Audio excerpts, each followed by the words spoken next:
Hi, welcome to another video in the pivotassets.substack.com. Trying some video, audio formats to get some more information across. Because I think conversation is a great way to learn information. And today I have with me, if you don't know who I am, Stessa Cohen, pivotassets.co and also pivotassets.substack.com, which is how you found this.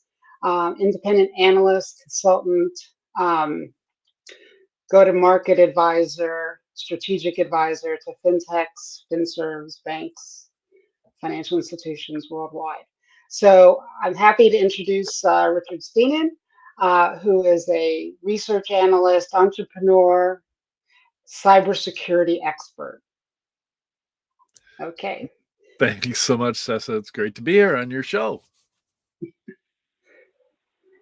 Why don't you tell us a little bit about what you do and how you're helping organizations and what does it mean to be a cybersecurity expert analyst? Yeah. Okay. Yeah, let's start at the beginning. Of course, you and I both were Gartner industry analysts.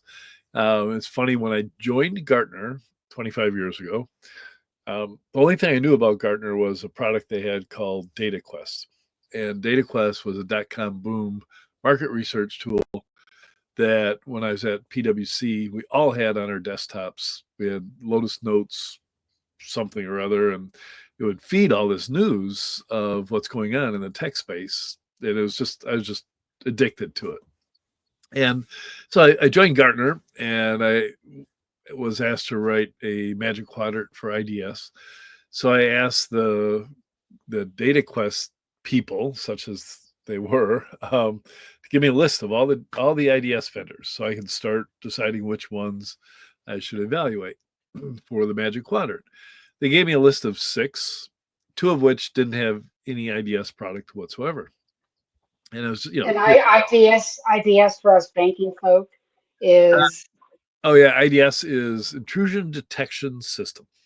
So okay. basically monitor uh, basically networks, and if you ever get a signature match for something suspicious, generate an alert and put it in the logs.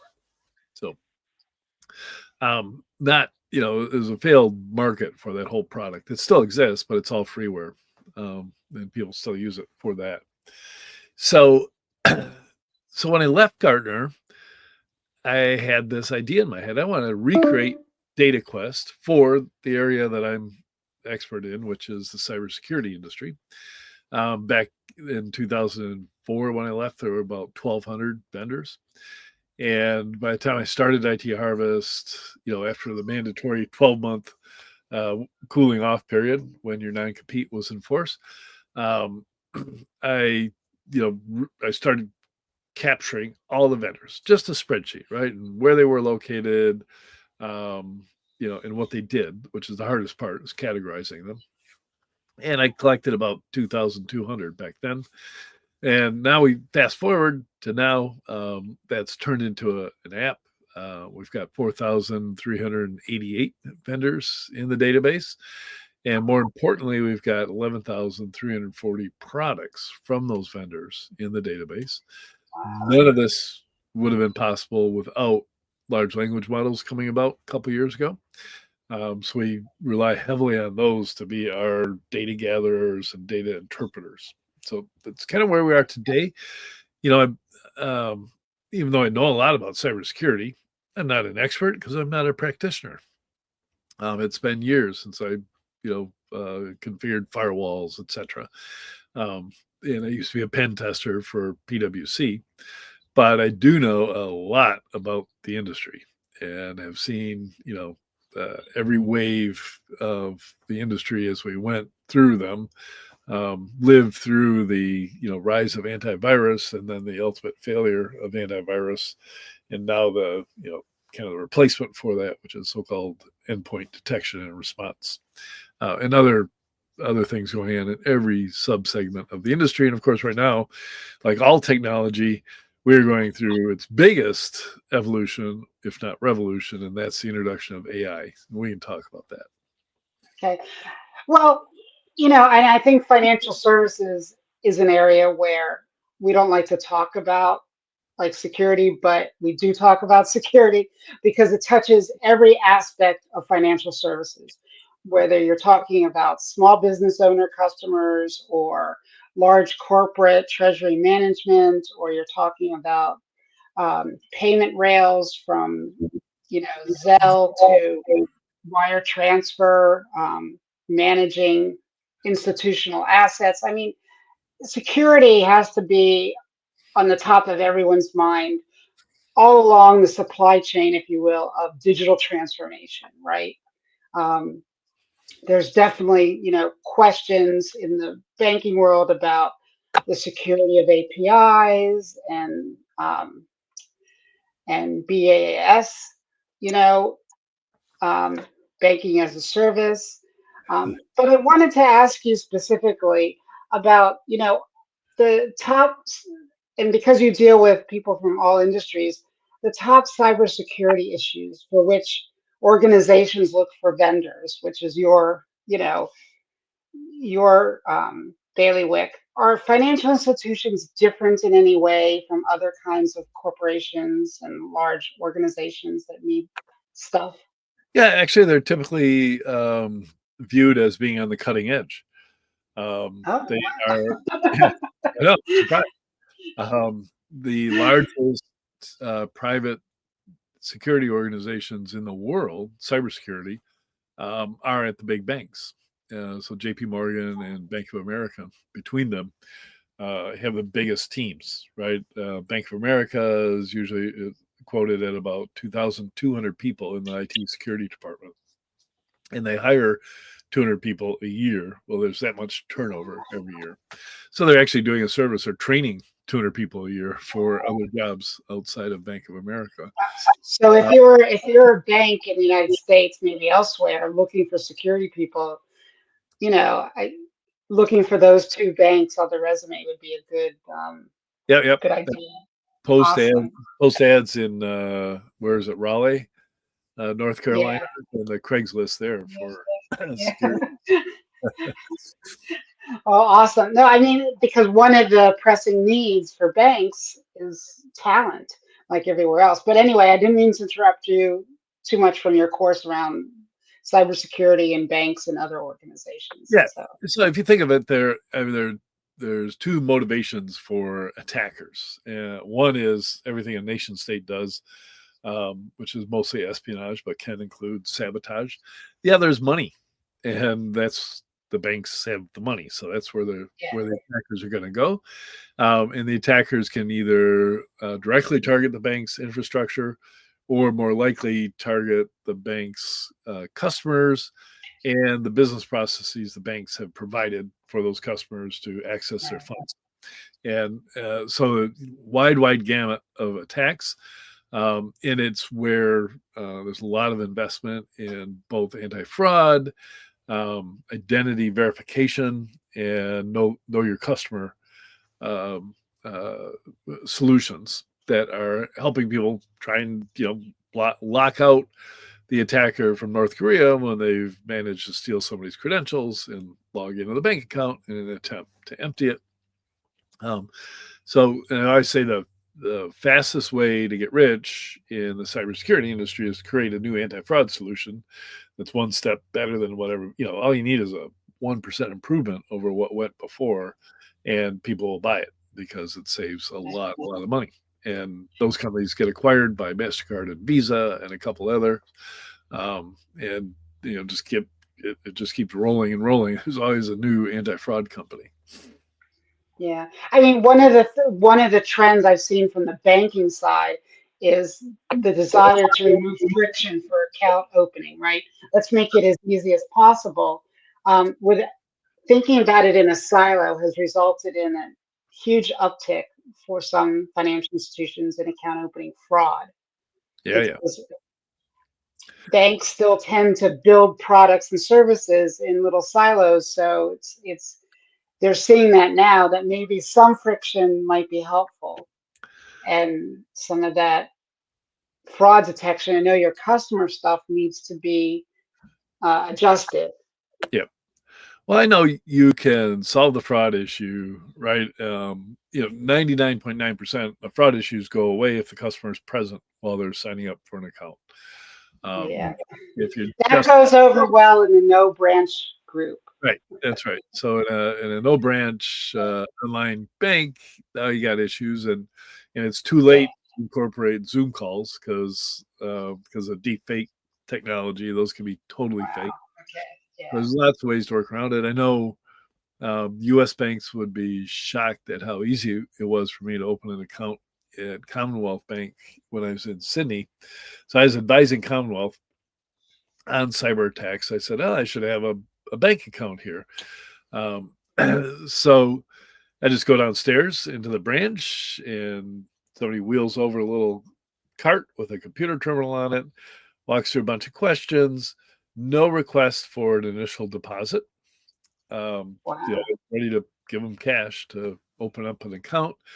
They said normally they would mail the user a one-time password token card, with a little 9-digit display.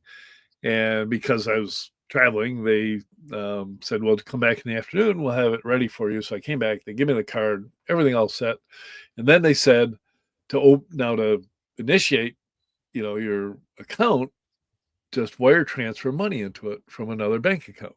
So immediately establishing, a connection between your new bank account and your old bank, and verifying that you went through some processes with the old bank. So a lot of security entailed in if you Yeah. can wire transfer money.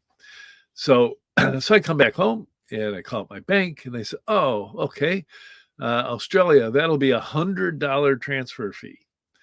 And now, mind you, I didn't have one of the big banks. I had a little Michigan bank that eventually got acquired and acquired and acquired and ended up at Huntington, which is still a little bank, right? Um, and they Yeah. still can't do wire transfers effectively because U.S. banks, in my mind, are just way behind the rest of the world as far as modernization, I guess. Right. Right. Right. But that tends to add friction. Again, if you're going to require somebody to come into a branch Yeah. to instantiate a wire transfer, you know who they are or you don't. Um, but looking at the vendors around this, uh, there are probably a lot, and I haven't done a scan of any kind of security vendors. I know a few in the financial services space. I assume that there are many, and they target different sizes of institutions and different types because credit unions in the US have different rules, not totally different, but different than financial institutions, et cetera, et cetera. Um, when bankers are looking at cybersecurity tools, why should they focus on, say, so vendors that are in IT harvest, which are probably cross and horizontally positioned rather than those that are, vertically positioned in the banking industry? And I'm speaking just, of the more general solutions, not things that are specific to banking, if you will. So IT Harvest attempts to capture all vendors of security products, regardless of their vertical Oh, or the size of companies they sell to. So we got you know antivirus vendors that are for consumers, and all the way up to the big 5 or 6, right? Now, uh-huh, cybersecurity technology is generally applicable no matter what your vertical is. So a big bank and a big manufacturer would get the exact same firewall from Palo Alto Networks or Fortinet, and they get the exact same endpoint security solution from CrowdStrike, which is pretty much just CrowdStrike now, right? That's like the go-to right, solution that everybody's moving to.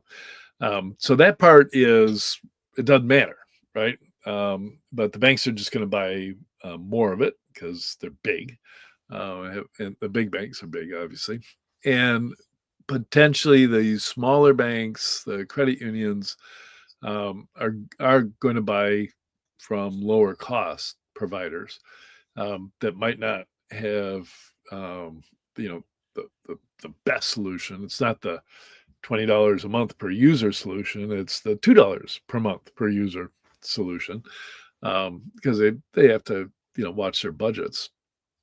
And I know now of a credit union that's buying its network access control from a South Korean provider instead of the big four, Cisco's here in the U.S. Just because it's an old industry and it can be improved upon, and the South Korean company has. Oh, that's interesting because one of, from a delivery solution endpoint, a lot of pushback that I've gotten, even recently, is, they want to buy in the country that they're in, not because, they want to buy in country, but they want a vendor that understands their needs. So Right. do you think this is like cybersecurity is something where bankers, particularly in IT, can kind of drop that and look across a wide variety of providers to look for what is going to support their security needs? Yeah, they should be looking for the best products, right, at the best price. Yeah. The smaller the organization, the more heavily they're going to lean on their reseller and consultant providers. So if they represent a South Korean technology and are going to support it and speak to them in their Okay. native language, then they can go with it. The big banks, like Barclays in the UK, have as many as 700 cybersecurity products. That's a big chunk of the 11,400 that we track. Wow. So 5 or 6% of them, they actually have those products, and they have teams of people, 8, 10 strong, whose sole job is to manage that portfolio as far as the supplier relations and contracts and all the rest of that stuff. So a bank that wants to bring security in, like say, move it from, say, a back office, if you will, process and push it out towards customer facing activities to prevent and detect fraud earlier, they really need to coordinate probably amongst several groups or people and products to identify like which products, which solutions do we need? Can they do this? Can they push out towards the front? What Yep. There could be holes even in capabilities and being able to do that. I mean, this is one of my focuses. I see a lot of blurring of the front and back. Yep. And the more that happens, the more the front is going to have to talk to the back Yep. groups of people in IT, right? And identity is probably the biggest issue, right? So Yeah. on the back, you use strong authentication, etc., because people inside the bank have access to a lot of ability to move money around.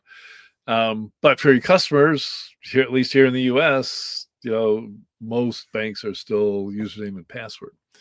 So of course they have to deal with the constant barrage of account takeover attacks against those people's accounts, right? Because if you've seen it happen in most, everybody listening to this has had their own account credentials stolen, and they get a notification from whoever that they were leaked.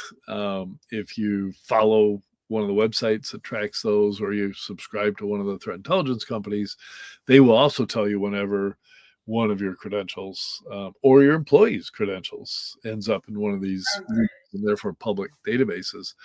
But if your customers are having that happen and they happen to reuse passwords, they'll immediately see credential stuffing attacks going on where they know the person's email address, and they know 5 of the last passwords they used, and they were password 1, password 2, password 3.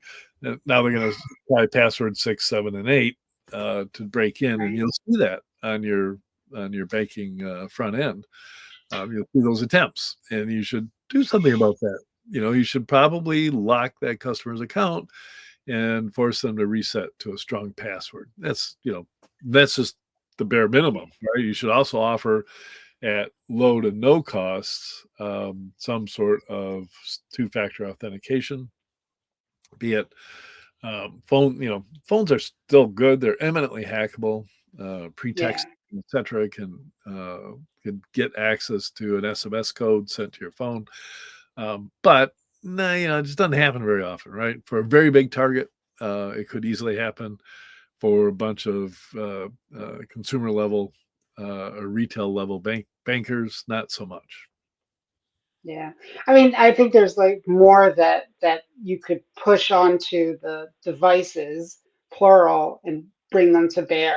But I think the business people on the business end who might be watching this thinking, oh, we really want to, we don't want to introduce more friction, although you might on certain processes because our customers really like it when we go fast and we can compete. But how do we actually, bring in some of this risk management, which is all this is all risk management, fraud detection, and they may not even know about the teams in back and what they do because banks can be siloed. And then it doesn't really matter which area of the branch. I mean, we're talking about consumers, but it could be, wealth management too, Yep. where they certainly have a challenge of trying to make things easier, but they're big dollar customers.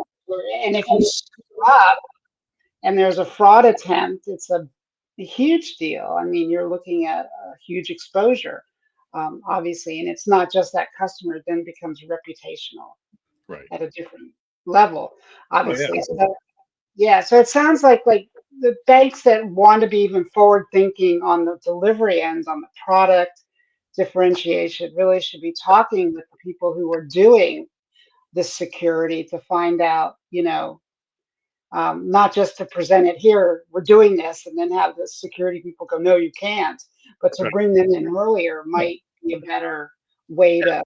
Technology is here to help. I mean, every bank in the world should be using passwordless access controls. It it's it has that initial friction, right? Because you actually enroll the person's device. So you got it for each account holder. You got to enroll their phone and their laptop, right? Because that's what they access their bank account with. Once you've done that, you've installed a digital certificate onto their phone and to their laptop that encompasses information about those devices. Now, when they log in with username and password, you know that they're logging in from the same device that was registered. The Right, only friction right, introduced is when they want to share that, right? So they want to share credentials with their spouse. So their spouse's laptop has to be incorporated into it as well. Not that much friction, but assurance of security, right? Because that's the thing about bank customers. They've all experienced fraud by now, and they want to be very sure that your bank is secure. And you demonstrate that to them with the enrollment and the authentication process. It's a constant reminder that your bank's secure. So it's a good thing because banks rely 100% on end user trust, right? They're going to take their hard earned money and give it to you, and you're going to make it disappear into some cloud of finance that nobody understands. Somehow it's at the Federal Reserve, and so, it's just a ledger entry, right? right, So right. you got to have that trust, and you have to Well, security. on the customer side, if you want to build a relationship, you need to have trust, right? And a Yep. huge part of that trust, and this is kind of why I wanted to bring you on, is around security. I mean, if you can't trust your bank and you think, oh, it's very lax, are you really gonna, you know, invest more with that bank? It's like any kind of relationship. If you Yeah. don't trust someone, you're gonna Yeah. tiptoe away. So I want to bring IT harvest, in your dashboard and your application back into this. So, banks, I don't know, banks, CXOs, CSOs, CIOs, maybe some of their direct reports, somebody's watching this or listening to this going, so I want to find some vendors in this area. You convinced me, Stefan. What, how do I do that? Because that's, every analyst gets that question. Who are the vendors that I should look for? This is like the key question that every conversation comes down to. And for good reason, because the process of thinking about this and your strategy should be, all right, I want to do something. Yeah. So I want to do something. I'm not at JP Morgan or Bank of America. I'm not, say, a regional or a large credit union. So I have, some staff. What should I do? And how does that involve you? Yeah. So 99% of all purchasing decisions are made by somebody asking their friends what they use, and then they reach out to that company and they use it. Right? It's word of mouth. It's how books are sold. It's how movies are sold. And I can't say it's a bad way to do it, right? Because your friends are not going to recommend something that they hate. They might recommend something that they're getting points for or kickbacks for, but as a general rule, that's why CISOs are known for wanting to, go to all these CISO dinners that the vendors are holding, because they like to talk to each other and communicate with each other. So that's, probably the number one way. I can't do anything to help them there. The other way, of course, is you go to your analyst firm and you ask the analyst. That's fine. The analyst is just going to regurgitate what they hear from your other banking customers. Or they produced a report, usually a Magic Quadrant, a Wave, or something like that. And they took the top 10 vendors. Okay. And in every field, so I went through this in cybersecurity for Gartner. In total, they cover 215 products. And yet there are 11,400 products. So you're not necessarily going to pick the best product for your needs. And so I'm a big believer in looking at all the products. It's almost like, if you wanted a particular sport car, and you went to a car advisor and they talked about Chevrolet, Ford, Chrysler, Toyota, right? That's it. That's exactly what's going on in the IT space in general. Right. But if the ideal car for you was the new EV from Alfa Romeo, you would never even hear about it, right? Right. So you should cast your net broadly and then narrow it down. So you should at least be aware of everybody. And you got all sorts of different needs, right? You care about where the company is headquartered. You care about the nationality of the founders. You care about the size and the growth rate and the investors, all this stuff, right? And that's all data that we have. And so for anti-fraud solutions, right, there are 104 different anti-fraud solutions, and you'd have to, winnow your way through those to figure out which ones are going to address the particular issue that you're having right now, or has most general, has every one of the elements that you need. And you can do that with our database, because you can find the products very, very quickly. It's just a search on keywords. You can line it up with NIST or CIS or MITRE ATT&CK and figure out where the gaps are in your existing security stack, and then pick products from that remaining list. It's a way to get to a short list very, very quickly. And it's like an analyst firm too. You get access to me, so I can help you with that search. Almost like a managed database in that sense.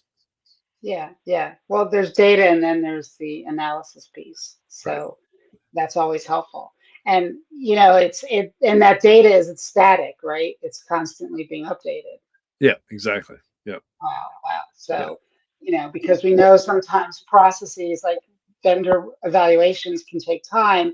So you have to go back and refresh data. Maybe you can detect, for example, if somebody's losing staff or Yeah. laying off or hiring more, that might change your evaluation of them. Yeah. Twice I've recognized, well, 3 times now, I've looking at the headcount data, I've been able to identify companies that went out of business, 3 months later. Wow. It's something you wouldn't know.